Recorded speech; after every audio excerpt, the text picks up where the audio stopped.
पाकिस्तान की ये बहुत बड़ी विक्ट्री है कि पहला इस्लामी जहाज़ लेकर वो सऊदी अरब की सरजमीन पर लैंड हुए हैं और उस जहाज़ की आने वाले दिनों में एक बड़ा आर्डर जो है सऊदी अरब से भी मिल सकता है। ये पहली मरतबा है कि पाकिस्तान का तैयार करदा JF-17 थंडर ब्लॉक 3 तैयार ये जहाज़ इस वक्त जो है दुनिया के जो जदीद तरीन जहाज़ हैं उनमें शुमार किया जाता है। इसको समझा जाता है कि ये पाँचवीं नस्ल का जो जहाज़ है उसके करीब तरीन जहाज़ है जिसमें तमाम किस्म के बम्स और मिसाइल्स को ले जाने की खासियत है। स्पीयर्स ऑफ विक्ट्री 2025 मेरा ख्याल है कि नेतन्याहू जो है वो वाशरूम में होगा क्योंकि जहाज़ अगर सऊदी अरब तक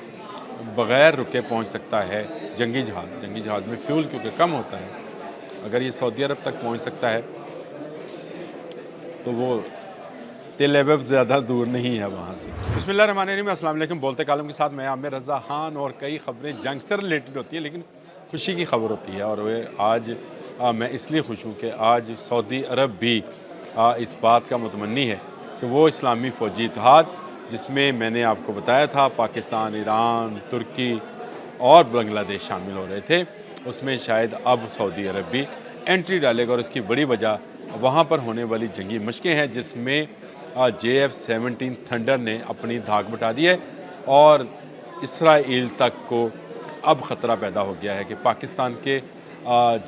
जंगी जहाज़ जो हैं वो इसराइल तक पहुंच सकते हैं। ये बहुत बड़ी बात है और ये स्पेयर मशकें हैं जो वहाँ पे सऊदी अरब में मुनक्कद की जा रही है। इसमें ना सिर्फ पाकिस्तान है, बहरीन है, ग्रीस है, UK United kingdom, USA, France के जो हैं जवान फ़ज़ाइया के जवान जो हैं वो शामिल हैं, इन मशकों में हिस्सा ले रहे हैं। और सबसे बड़ी बात यह है कि पहली मरतबा पाकिस्तान का ब्लॉक 3 ग्रेड का JF-17 थंडर जहाज़ वहाँ पर पहुँचा है। लेकिन ये ख़बर भी कोई ज़्यादा बड़ी ख़बर नहीं है। असल ख़बर ये है कि पाकिस्तान से उड़ने वाले ये जहाज़ सऊदी अरब की फ़ज़ा में दोबारा रीफ्यूल होते हैं और दोबारा रीफ्यूल होने के बाद ये सऊदी अरब में उतरते हैं। तो इसका अंदाज़ा आपको हो गया होगा कि मैंने क्यों कहा था कि इज़राइल को बहुत बड़ा ख़तरा पैदा हो गया है। ना सिर्फ इज़राइल को बल्कि भारत के उन इलाकों को जो वो समझता है कि पाकिस्तान से ज़रा दूर हैं और ज़रा प्रोटेक्शन मिलेगी बांग्लादेश को, जिनको ये ख़तरा है कि शायद पाकिस्तानी जहाज़ वक्त पड़ने पर उन तक ना पहुंच सकें। तो अब पाकिस्तान ने एयर टू एयर रीफ्यूलिंग का जो सिस्टम है वो भी आज़मा लिया है। सऊदी अरब की फ़ज़ा में ये रीफ्यूलिंग JF-17 थंडर में हुई है। बड़ा ही प्यारा नज़ारा है, आप भी देखेंगे तो आप खुश हो जाएंगे कि किस तरह से पाकिस्तानी जांबाज शहीन जो एयरफोर्स के लोग हैं वो पाकिस्तान के जहाज़ों को रीफ्यूल कर रहे हैं और ये दस्ता जो है सऊदी अरब में पहुंचा है। इस जहाज़ को जो पेश किया गया है इसमें ब्लॉक 3 मैंने आपको बताया, तो ये जदीद 2-4 चीज़ों से मुज़य्यन या इसको कह लें मुसल्लह है। इसमें AESA रडार है, AESA रडार है जो कि बहुत दूर से यानी वो जो नज़र ना आने वाला भी हदफ होता है उसको पायलट के करीब तर ले आता है। इसमें जो हेलमेट इस्तेमाल होता है उसके अंदर उसकी स्क्रीन के ऊपर ही आता है। पायलट को बार बार अपने पैनल को देखने की ज़रूरत नहीं है, उसको जो चीज़ दरकार है वो उसके सामने शीशे की तरह उसके हेलमेट के ऊपर ही नज़र आ रही होती है। JF-17 थंडर का पहला ख़रीदार ईरान था, दूसरा सऊदी अरब हो सकता है, ये मैं आगे चल कर बताता हूँ। लेकिन पहले मैं बता लूँ कि BVR जो है सिस्टम मिसाइल सिस्टम से भी ये लेस है। ये वो मिसाइल्स हैं जो कि अपने दुश्मन को, छुपे हुए दुश्मन को ढूंढ कर मारते हैं और नज़र भी नहीं आते हैं। यानी ये वो रडार्स हैं जो बग़ैर किसी को रडार्स को जाम करते हैं और ये सिस्टम जो है अपना मिसाइल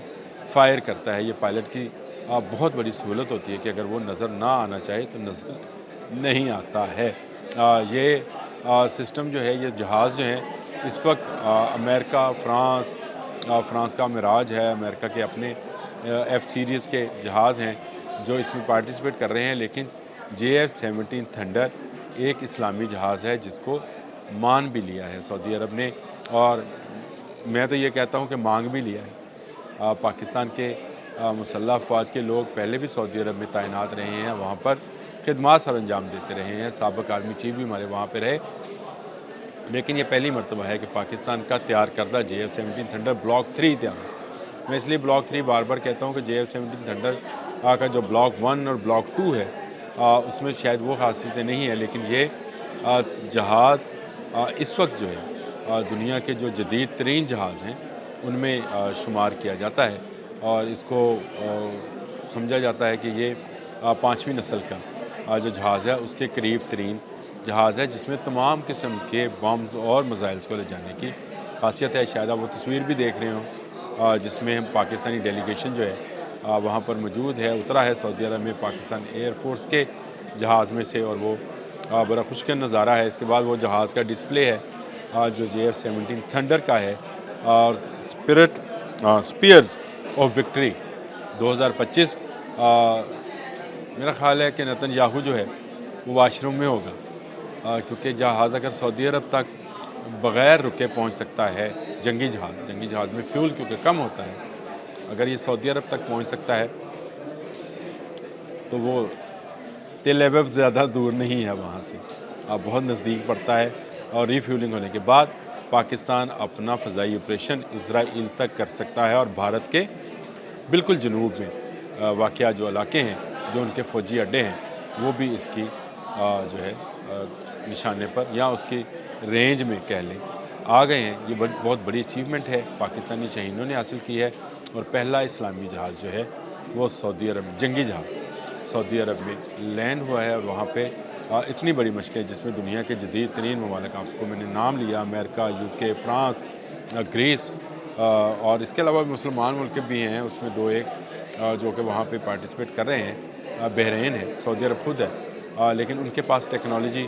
اسلامی ممالک میں صرف پاکستان واحد ملک ہے جس کے پاس یہ ٹیکنالوجی ہے کہ وہ اپنے جہاز خود تیار کرتا ہے، اور اب اس کو ایکسپورٹ بھی کرنے جا رہا ہے مختلف ممالک سے۔ بہت ساری پیشکشیں جو ہیں کی جا رہی ہیں، اور پاکستان کی یہ بہت بڑی وکٹری ہے کہ پہلا اسلامی جہاز لے کر وہ سعودی عرب کی سرزمین پر لینڈ ہوئے ہیں، اور اس جہاز کی آنے والے دنوں میں ایک بڑا آرڈر جو ہے سعودی عرب سے بھی مل سکتا ہے۔ ایران سے تو پہلے ہی ہماری نیگوسیشن، کل بھی میں نے آپ سے بات کی تھی، چل رہی ہے، اور اس کے بعد بنگلہ دیش کو بھی ایک احساس تحفظ ہوگا جب اس کو پتہ ہوگا کہ ایئر ٹو ایئر فیولنگ بعد یہ جہاز جو ہیں کسی وقت بھی ان کی حفاظت کے لیے ڈھاکہ جب بالکل بھارت کے جنوب میں آپ سمجھیں مغربی کلکتہ تک جو ہے جا سکتے ہیں۔ یہ بہت بڑی اچیومنٹ تھی، میں نے کہا میں آپ سے شیئر کر لوں کہ پاکستانی جہاز سعودی عرب میں دھاک بٹھائے ہوئے ہیں، اترے سعودی عرب میں ہیں، لیکن ان کی دھمک جو ہے وہ تل ایبب اور دہلی میں سنی جا رہی ہے۔ آج کے لیے اتنا ہی، اللہ حافظ۔